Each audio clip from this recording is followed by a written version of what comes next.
I can remember my brother coming into this room where we're talking now and saying, "We've begun war with Germany."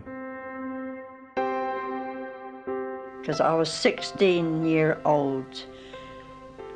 I had to get a false insurance card before I could get on the trams. First ones they put me on was on the Common Run. And there were soldiers by the galore there, hundreds of them. And they'd all pile on the top of the tram, and their fare was a penny. And we did it because we was at war, you see. Well, first off, I was put on the fabric benches, and my mate was put on a machine. So after a month, I went on the machines. I left school in May when I was 14 on the Friday, and I started work in Southampton on the Monday, straight away, just like that. And then on Sundays, we nearly always had some wounded soldiers to tea, because on the recreation ground in Eastleigh, they had all huts where they had all the wounded soldiers from the war, and we used to entertain them, and so that's how we spent our Sundays, really.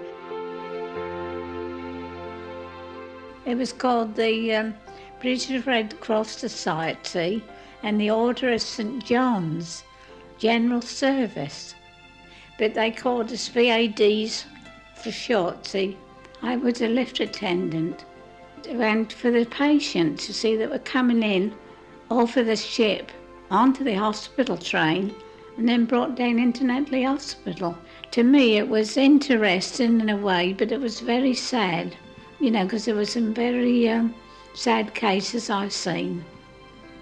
My sister, she was younger than me, but we all belonged to a concert party, and we used to go to Netley and entertain the soldiers. And then we had our time off evening. We used to go dancing and down on the pier.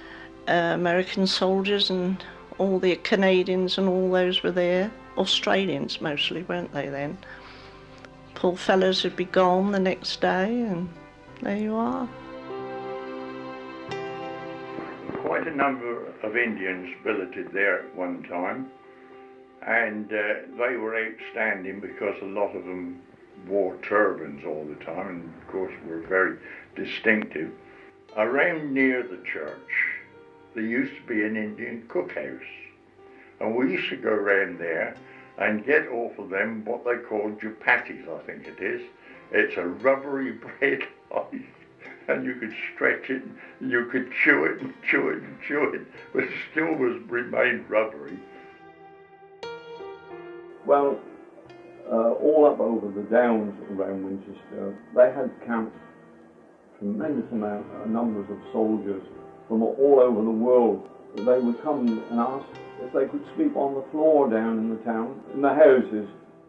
When we moved to Southampton in 1918, we lived in St Mary Street, and I can even remember when they used to have all the horses at Swathlin, and we used to go in the docks and see them loading them all onto the ships.